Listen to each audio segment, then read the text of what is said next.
দর্শক, আমি এই মুহূর্তে সরাসরি যুক্ত হয়েছি। আপনাদেরকে যদি জানিয়ে রাখি যে নোয়াখালী জেলা শহর যে সোনাপুর 0 পয়েন্ট থেকে একটু পশ্চিমে ইসলামী ব্যাংকের নিচতলায় প্রিয় দর্শক হক টেলিকম আজ সকাল ভোর যদি জানিয়ে রাখি যে 6:50 দিকে আনুমানিক ডাকাতির ঘটনা ঘটেছে। প্রিয় দর্শক, এখানে দেখতে পাচ্ছেন যে উৎসব জনতার ভিড় রয়েছেন এবং আপনারা দেখতে পাচ্ছেন নোয়াখালী সোনাপুর যে পুলিশ পাড়ি রয়েছে সেই পুলিশ পাড়ির অফিসার ইনচার্জ ঘটনাস্থলে কিন্তু এসেছেন। এই মুহূর্তে আমি আপনাদেরকে সরাসরি সবুজ টিভি চ্যানেলের ক্যামেরার ফ্রেমে দেখানোর চেষ্টা করছি। দেশ এবং প্রবাস থেকে যে যেখান থেকে দেখছেন এই ভিডিওটি সর্বোচ্চ শেয়ার করবেন। এবং দর্শক, আপনারা যদি আমি জানিয়ে রাখি যে দোকান যেটি ডাকাতি হয়েছে, এখানকার স্থানীয় যারা আছে তারা আমাদেরকে এমনটাই জানিয়েছেন যে এখানে প্রচুর মাল ছিল, কিন্তু সকল মোবাইল এবং মোবাইলের যে আসবাবপত্রগুলো ছিল সেগুলো কিন্তু ডাকাতেরা কিন্তু নিয়ে গিয়েছে। প্রিয় দর্শক, এই মুহূর্তে কিন্তু তদন্ত চলছে খুবই কঠিনভাবে। প্রিয় দর্শক, আপনারা দেখতে পাচ্ছেন যে বাংলাদেশ পুলিশ বাহিনীর সদস্য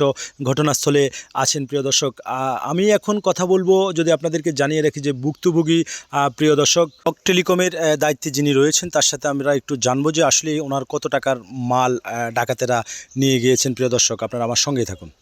মোহাম্মদ মিজানুর রহমান, দোকানের নামটা হচ্ছে হক টেলিকম, সোনাপুর। আচ্ছা, আপনার আনুমানিক কত টাকার মাল? আমার 241টা অ্যান্ড্রয়েড ফোন আর নগদ 3,33,000 টাকা ছিল ক্যাশ। এটা নিয়ে গেছে জি, আপনাদের আনুমানিক 40 আমাদের হ্যাঁ। আপনাদের এখানে কি যে সিসি ক্যামেরার যে ফুটেজটা সেটা কি এখন পর্যন্ত আপনারা পেয়েছেন কিনা? সিসি ক্যামেরা ফুটেজ কিছু পাইছি, এখনো কিছু উদ্ধার করতেছি। এখনো কিছু উদ্ধার করতেছেন? আপনারা তো থানায় একটা অভিযোগ করছেন। থানায় অভিযোগ করে আসছি, থানা থেকে পুলিশ আসছে ঘটনাস্থলে আসছে। কাউকে সন্দেহ করছেন কিনা? সন্দেহ এখন ফুটেজ দেখি, তারপরে সন্দেহ তারিখে আসবো আর কি। এখনো ফুটেজ পুরোপুরি দেখতেছি না। ঘটনাটা আনুমানিক কয়টার দিকে ঘটতে পারে? আপনার বড় 6টা প্লাস। আপনাদের এই মার্কেটে কি কোনো সিকিউরিটি গার্ড আছে? সিকিউরিটি গার্ড ছিল, উনি 80 বলতেছে, উনি 7টা বাজে গেছে, কিন্তু যমুনার ফুটেজে দেখা দিয়েছে উনি 6:31 ওনার চেয়ার খালি, উনি নাই। আপনি একটু বলেন তো আসলে ঘটনাটা আনুমানিক কয়টার দিকে?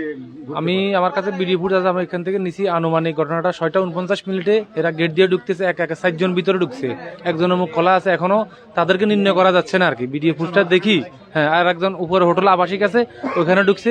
ওর অ্যাড্রেসটা নিলে মনে হয় যে আমার এই চোরগুলা ধরতে আমাদের জন্য একটু সুবিধা হবে আর কি। পুলিশ তো আপনাদের কাজ চালিয়ে যাচ্ছে। জি, পুলিশ প্রশাসন আসছে, ওনারা ওনাদের কাজ চালিয়ে যাচ্ছে, আর আমরা আসছি, আমরা দেখতেছি, আর ধরনের সাধারণ জনগণরা সবাই দেখতেছে আর কি। দর্শক, আমরা কথা বলেছি ভুক্তভোগী যিনি ব্যবসায়ী রয়েছেন, তিনি আমাদেরকে জানিয়েছেন প্রায় 40 লক্ষ টাকার মালামাল ওনার দোকান থেকে ডাকাতেরা নিয়ে গিয়েছেন। এবং এখানে প্রত্যক্ষদর্শী যারা আছে আমরা তাদের থেকেও জানতে পেরেছি যে ঘটনাটা আসলে সঠিক এবং ঘটেছে। এবং এখানে এসেছেন নোয়াখালী সোনাপুর পুলিশ পাড়ির ইনচার্জ যিনি, তিনি ঘটনাস্থলে এসেছেন। প্রিয় দর্শক, তো এই ছিল আমার কাছে নোয়াখালী সোনাপুর থেকে সর্বশেষ আপডেট খবর। দর্শক।